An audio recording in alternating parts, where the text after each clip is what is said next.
এদিকে 2018 পঞ্চায়েত ভোটের আগের দিন নিহত সিপিএম কর্মী দেবু দাস ও তাঁর স্ত্রী উষারানী দাসকে পুড়িয়ে খুনের ঘটনায় এবার গতকাল 10 জনকে আটক করেছে সুন্দরবন জেলা পুলিশ। কথা বলবো আমাদের প্রতিনিধি পার্থপ্রতিম ঘোষ রয়েছেন আমাদের সঙ্গে। পার্থ, 2018 সেই ঘটনা, পঞ্চায়েত ভোটের ঠিক আগের দিন এই দুজনকে খুন করা হয় এবং সেই খুনের ঘটনায় এবার 10 জনকে আটক করা হলো।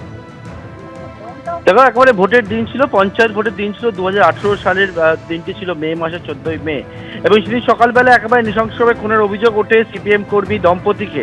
এবং সেই ঘটনার পরবর্তীকালে তুমি দেখেছো যে একেবারে বিচারের আশায় বিভিন্ন জায়গায় কিন্তু তার ছেলে বিভিন্ন দরবার করছিলেন বিভিন্ন জায়গায় গিয়ে। গতকালকে আমরা দেখেছি যে দেবু দাস এবং উষারানী দাসের ছেলে দীপঙ্কর দাস, তিনি হচ্ছেন মুখ্যমন্ত্রী শুভেন্দু অধিকারীর সঙ্গে সাক্ষাৎ করেন এবং যে খুনের যে ঘটনার পরিপ্রেক্ষিতে তিনি জানান যে তারা এখনো পর্যন্ত বিচার পায়নি। এর পরবর্তীকালে রাজ্য পুলিশের ডিজির সঙ্গে সাক্ষাৎ, এবং এই যে মামলা, এই মামলায় এর আগে যে তদন্ত হয় 2018 সালে, সেই তদন্তের পরবর্তীকালে যাদেরকে গ্রেপ্তার করা হয়েছিল তাদের মধ্যে কিন্তু একেবারে ঠিকমতো তদন্ত হয়নি বলে অভিযোগ ওঠে, এবং হাইকোর্টের তরফ থেকে একটা এসআইটিও গঠন করা হয়। গতকালকে মুখ্যমন্ত্রীর সঙ্গে সাক্ষাৎ করার পরেই কিন্তু দেখা যাচ্ছে অ্যাকশনে পুলিশ, এবং গতকাল রাতভর বিভিন্ন জায়গায় সুন্দরবন জেলা পুলিশ তল্লাশি চালিয়ে 10 জনকে আটক করেছে। এই 10 জন হচ্ছে এলাকায় তৃণমূল কর্মী হিসাবে, নেতা কর্মী হিসাবে পরিচিত জানতে পারছি, এবং যাদের নামে এফআইআর যাদের নাম ছিল, অর্থাৎ সেই এফআইআর নেম অ্যাকিউজ, কিন্তু তাদেরকে কোনো রকম ভাবেই যখন ঘটনার পর তাদের নাম দেওয়া হলো, কোনো রকম ভাবে তাদের বিরুদ্ধে কোনো পদক্ষেপ গ্রহণ করতে দেখা যায়নি। সেই 10 জনকে আটক করেছে সুন্দরবন জেলা পুলিশ, এবং গোটা বিষয়টা হাইকোর্ট নিযুক্ত যে এসআইটি, সেই এসআইটির সঙ্গেও কিন্তু গোটা বিষয়ে কথা হয়েছে সুন্দরবন জেলা পুলিশের, এবং এসআইটি পরবর্তী কি পদক্ষেপ সেটা নেবে। অর্থাৎ 2018 সালে যে খুনের ঘটনা, সিপিএম কর্মীকে খুনের ঘটনা, দম্পতিকে খুনের ঘটনা, সেই খুনের ঘটনা যাদের নামে এফআইআর হয়েছিল 10 জনের নামে, সেই 10 জনকে গতকাল রাতভর তল্লাশি চালিয়ে আটক করেছে, এবং এসআইটিকে গোটা বিষয়টা জানানো হয়েছে। এসআইটির সঙ্গেও কিন্তু সুন্দরবন জেলা পুলিশের গতকাল রাত্রিবেলায় কথা হয়, এবং সে তার পরবর্তীকালেই একেবারে অ্যাকশনে মোডে দেখা যাচ্ছে পুলিশকে, এবং গতকাল রাত্রিবেলা বিভিন্ন জায়গায় তল্লাশি চালিয়ে দেবু দাস এবং উষারানী দাস খুনের ঘটনায় 10 জন যাদের নামে এফআইআর এর নাম ছিল তাদেরকে আটক করা হয়েছে বলেই আমরা জানতে পারছি পুলিশ সূত্র মারফত। ধন্যবাদ।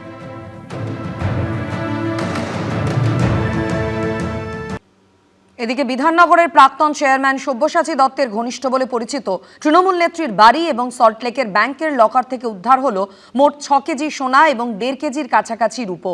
প্রাক্তন তৃণমূল বিধায়ক ধৃত সব্যসাচী দত্তকে নিয়ে সোমবার গভীর রাতে নদিয়া জেলা পরিষদের তৃণমূল সদস্য টিনা সাহা ভৌমিকের 2টি বাড়িতে পৌঁছে যায় পুলিশ।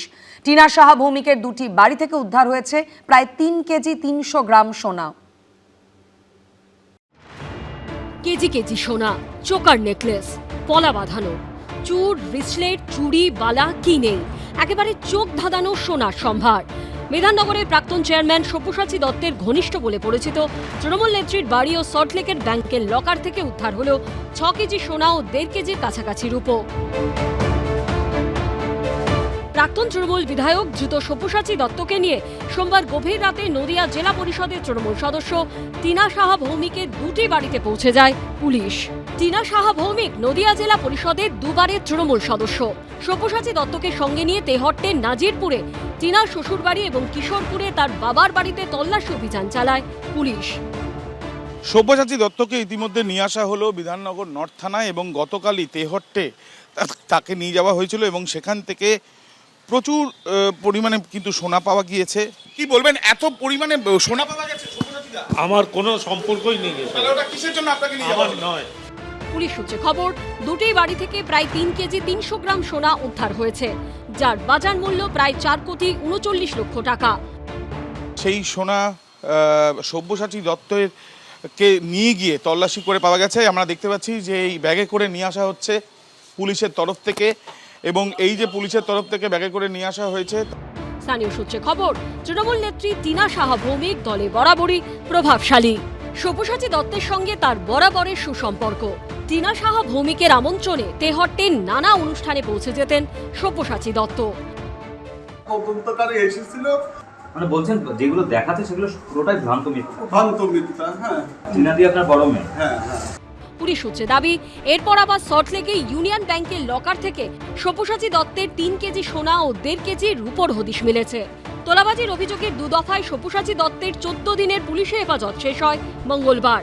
এদিন তাকে আদালতে তোলা হলে তার বিরুদ্ধে দুর্নীতি দমন আইন যোগ করার আবেদন জানান সরকারি আইনজীবী। এদিন তাকে একদিনের জেল হেফাজতের নির্দেশ দিয়েছে আদালত। আরও বহু সোনার খনি সব্যসাচীর বিভিন্ন আস্তানা থেকে পাওয়া যাবে, যেটা গোয়েন্দারা বলছে যে টাকা নাও, কাটমানি নাও আর সোনা কেনো। এটা ছিল সব্যসাচী দত্তের মূল অভ্যাস। এদিকে সোনা উদ্ধারের ঘটনায় টিনা সাহা ভৌমিককে একাধিকবার ফোন করা হলেও তিনি ফোন ধরেননি। মঙ্গলবারই তাকে তলব করে বিধাননগর নর্থ থানা। সমীরণ পাল, আবির দত্ত ও রঞ্জিত সাউয়ের রিপোর্ট, এবিপি আনন্দ। বিধাননগরের প্রাক্তন চেয়ারম্যান এবং প্রাক্তন বিধায়ক সব্যসাচী দত্তর ঘনিষ্ঠ বলে পরিচিত তৃণমূল নেত্রী টিনা সাহা ভৌমিকের বাড়ি থেকে উদ্ধার হলো কেজি কেজি সোনা। বিধানসভায় এই নিয়ে সরব হন খোদ মুখ্যমন্ত্রী। তিনি বলেন, বিধাননগরের প্রাক্তন চেয়ারম্যান, প্রাক্তন শিক্ষামন্ত্রীর মতো ওরও বান্ধবীর বাড়ি থেকে কেজি কেজি সোনা পাওয়া যাচ্ছে। সব সোনা 2021 সালের পরই কেনা। সব সোনার রসিদ পাওয়া গিয়েছে। পার্থ চট্টোপাধ্যায়ের পর সব্যসাচী দত্ত ফের এক তৃণমূল নেতার বান্ধবীর বাড়িতে সোনার ভাণ্ডার। বিধাননগরের প্রাক্তন চেয়ারম্যান ও প্রাক্তন বিধায়কের ঘনিষ্ঠ বলে পরিচিত তৃণমূল নেত্রী টিনা সাহা ভৌমিকের বাড়ি থেকে উদ্ধার হলো কেজি কেজি সোনা। পুলিশ সূত্রে খবর, দুটি বাড়ি থেকে প্রায় 3 কেজি 300 গ্রাম সোনা উদ্ধার হয়েছে, যার বাজার মূল্য প্রায় 4,39 লক্ষ টাকা। যে ছবি দেখে অনেকেই মনে পড়ে যাচ্ছে 2022-এর 22শে জুলাইয়ের কথা। তৎকালীন শিক্ষামন্ত্রী পার্থ চট্টোপাধ্যায়ের ঘনিষ্ঠ অর্পিতা মুখোপাধ্যায়ের দুটি ফ্ল্যাট থেকে উদ্ধার হয়েছিল প্রায় 50 কোটি টাকা। পাওয়া যায় রাশি রাশি সোনা, হীরের গয়না। বিধানসভায় এ নিয়ে সরব হন খোদ মুখ্যমন্ত্রী।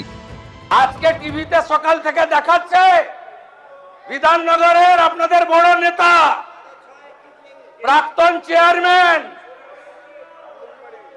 প্রাক্তন শিক্ষামন্ত্রীর মতো উনারও বান্ধবী বাড়ি থেকে কেজি কেজি সোনা পাওয়া যাচ্ছে। মাননীয় বিরোধী দল নেতা, আগে ঠিক করুন কার পক্ষে বলবেন আর কার বিরুদ্ধে বলবেন। সব সোনা 21 সালের পরে কেনা, সব সোনা রসিদ পাওয়া গেছে 21 সালের পরে কেনা, 22 সাল থেকে কেনা। টিনা সাহা ভৌমিক 2018 থেকে নদিয়া জেলা পরিষদের সদস্য। তৃণমূল জমানায় প্রাথমিক স্কুলে শিক্ষিকার চাকরি পান। তার বিরুদ্ধে দুর্নীতি করে চাকরির অভিযোগ তুলেছিলেন তেহট্টের প্রয়াত তৃণমূল বিধায়ক তাপস সাহা। তৃণমূলের বঙ্গজননী ব্রিগেডের নদিয়া জেলার সভানেত্রী ছিলেন টিনা সাহা ভৌমিক। সেই সুবাদেই কলকাতায় যাতায়াত ও সব্যসাচী দত্তর সঙ্গে পরিচয় গড়ে ওঠে। সূত্রের দাবি, টিনা সাহা ভৌমিকের আমন্ত্রণে তেহট্টে নানা অনুষ্ঠানে পৌঁছে যেতেন সব্যসাচী দত্ত। সেই টিনা সাহা ভৌমিকের বাড়ি থেকেই উদ্ধার হলো কেজি কেজি সোনা। কারুর গার্লফ্রেন্ডের বাড়ির খাটের তলা থেকে পাওয়া যাচ্ছে, কয়েক কেজি সোনা কারুর নেতার বাড়ি থেকে পাওয়া যাচ্ছে। প্রপার্টি, টাকা, সোনা, দানা, এই না হলে তৃণমূল কি করে হয়? সব মিলিয়ে সব্যসাচী দত্তর ঘনিষ্ঠ টিনা সাহা ভৌমিকের বাড়ি থেকে এত বিপুল পরিমাণে সোনা উদ্ধারের ঘটনায় চরমে রাজনৈতিক চাপানুতোর। প্রদ্যোৎ সরকার, ঝিলম করঞ্জাই, এবিপি আনন্দ। এবিপি আনন্দ, এগিয়ে থাকে, এগিয়ে রাখে।